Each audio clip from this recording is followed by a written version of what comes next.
So Steven Weinberg, a physicist who was extremely smart and won a Nobel Prize, is famous for ending a book with this sentence: "The more the universe seems comprehensible, the more it also seems pointless." Now today I'm going to give you one of several reasons I think he's wrong. And it has to do with this theory of everything thing. So physicists are looking for a theory of everything. And if you're wondering what that would do, it would encompass all the fundamental forces in physics and reconcile quantum mechanics with gravity. Okay? And Weinberg himself got physics closer to that goal by showing how two of the four fundamental forces, the weak nuclear force and electromagnetism, could be unified under a single theoretical rubric. Well, that's more than I've ever done, and I can see why he won a Nobel Prize, and I can see why he felt qualified to express his opinion about the pointlessness of the universe. However, I don't think he was all that qualified, and I don't think any great physicist is all that qualified. At least they're not qualified just by virtue of being great physicists. And here's the reason. Even if physics does produce this theory of everything, it won't in fact be a theory of everything. It won't tell us anything at all about the most amazing thing, the most meaningful thing in all of reality. And that is the fact that it is like something to be alive. Stop right now and ask yourself, what's it like to be you at this moment? But don't tell me the answer, because I don't care about the answer. The point is just that there is an answer. Whether you feel happy or sad or hot or cold or enthralled by my brilliant exposition or annoyed by my arrogance, you definitely feel something. And this fact that there is subjective experience, pleasure, pain, love, hate, and so on, is something that physics shows no signs whatsoever of being able to explain. None. Zero. They don't have a clue.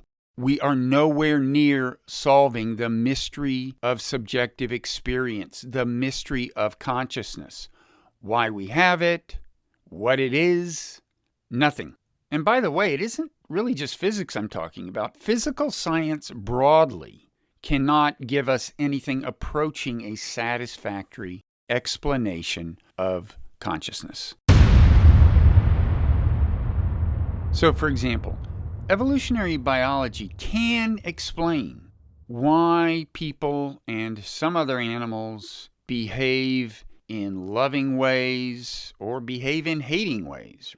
So, in other words, why they act altruistically and protectively towards some animals and act belligerently and violently toward others.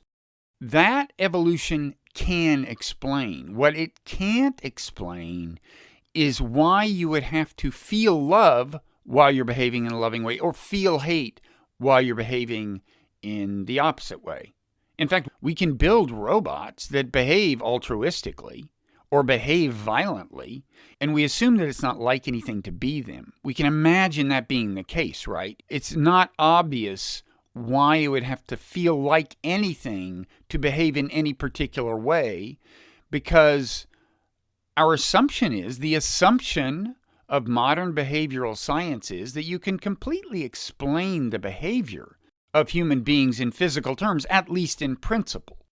In other words, when I get my hand too close to a fire and then withdraw it, we assume that if we knew everything about the physical system that I am at that moment, we could trace the physical information that goes from the tip of my finger back to my brain and induces some reaction that physically compels my hand to withdraw from the fire. That is a fundamental governing assumption of modern behavioral science, and I assume it's true. I'm not doubting it. But if it is true, then why does this subjective experience thing have to exist at all? If you can explain all the behavior without reference to a subjective state, then it would seem to be the case that the subjective states have no causal role. They have no function. They're like shadows. They reflect the action but don't affect it. And if they have no function, then the question arises, well, why do they exist at all?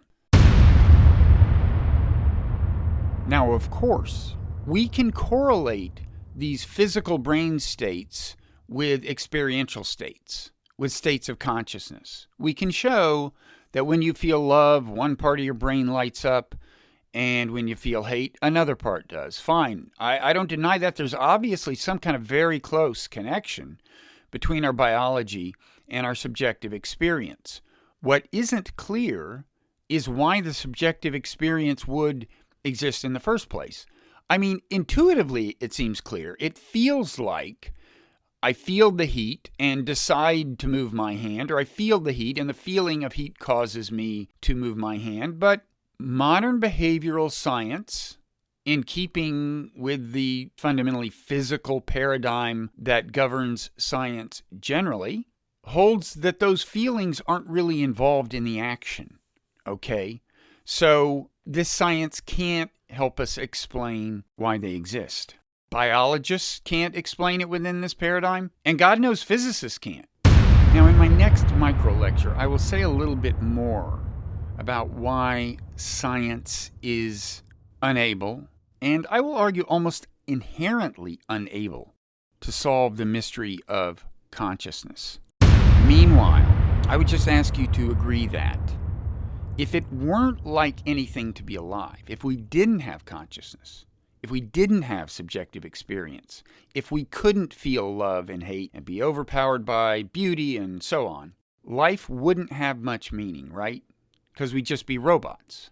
Like, if you owned a robot and you were sure it wasn't like anything to be that robot, in other words, the robot didn't have subjective experience, you probably wouldn't feel super guilty about disassembling the robot and selling it off as spare parts or something, right? There wouldn't be anything immoral about that because there was nothing meaningful about being the robot in the first place. You haven't really destroyed anything precious the way you have if you walk up and kill a human being, right?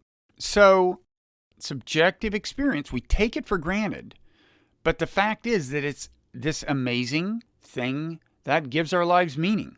So if I'm right that physical science can't so far tell us anything at all about what consciousness is or why it exists, and that it may in fact never be able to tell us these things, then physical science can't explain the property of reality that gives life meaning, right? I mean, it's not like there's just this one little thing science can't explain so far. What science can't explain so far is the biggest thing in reality. It's the thing that creates meaning in this universe. And if that's true, maybe physicists should feel a little more humble and a little less qualified to declare that as the evidence accumulates, the universe seems more and more pointless.